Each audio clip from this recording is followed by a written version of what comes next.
Hello everybody. So out here in the woods on this very, very rainy, snowy, sleety day. So a lot of people ask about path and purpose and what they're here to do and what they're here to be, and people want to find it. Of course we want to find it. It is human nature, right? So let me give you some advice on that and some insight that nobody else is going to give you. Let me take off my mitten. Woo. So yes, we all have a seed of something inside of us that has certain gifts, it has certain interests, it has certain traits, it has certain abilities. And if that seed, us, if we had been put into a perfect environment of unconditional love and given the right nutrients and given the right everything that we need, we would grow into the perfect expression of everything we were ever meant to be. And we would flourish. And yes, like I said, we do all have interests, and we do all have traits and gifts that we're born with that are our gold, what we can actually use to monetize in our life if we choose to.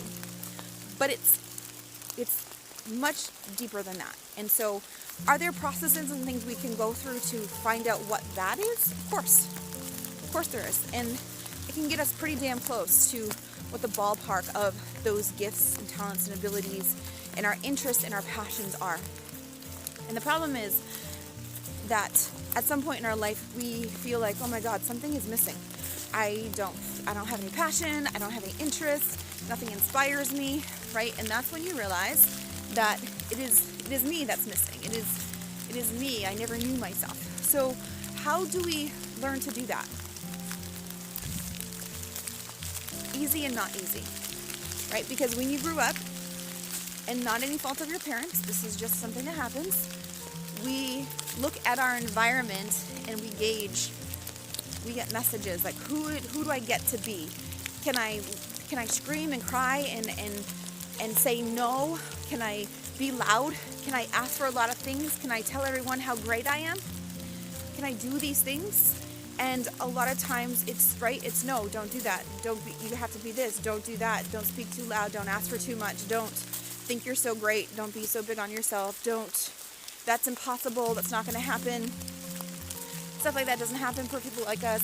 All of those things that we get taught, verbally and non-verbally as kids, it creates all these barriers around the expression of us, and walls and defenses and all these things. Again, it's no fault of our parents. You don't know what you don't know, right? So how do we undo that? How do we undo that to fully learn to express ourselves again? Because ultimately that's all it is. It's a full expression of who you are. You go into nature.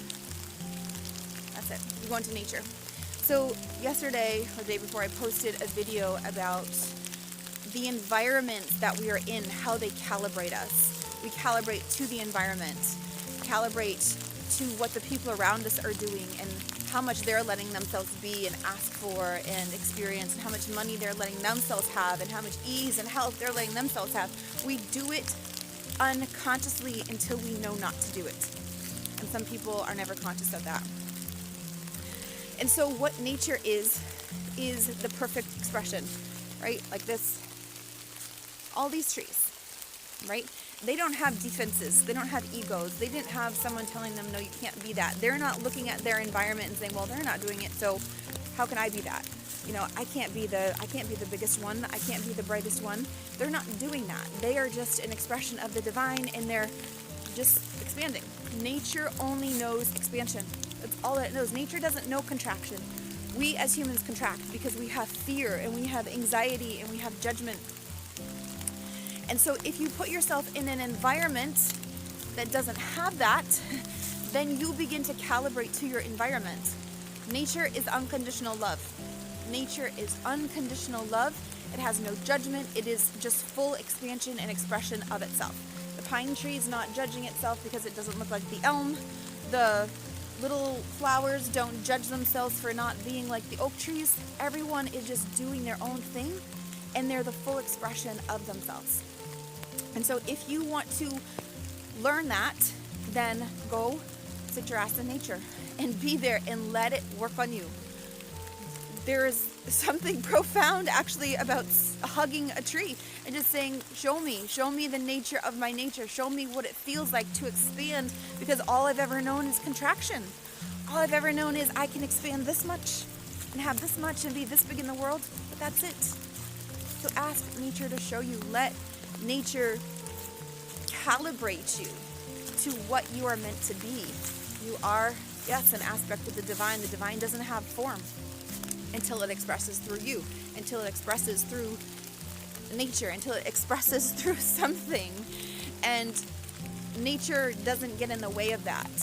We humans with a mind, an ego, and fear, and past lives and lineages and all these things, we contract and we block that expression. And so your path and your purpose is simply to allow everything that you are to express. And you don't know what it is, right? If you've never experienced it, you don't know what it is. You have to allow it. You can't make it happen. You simply have to make it welcome by getting yourself out of the way for a little bit. So I hope that was useful, and I hope you enjoy your day. And that's it.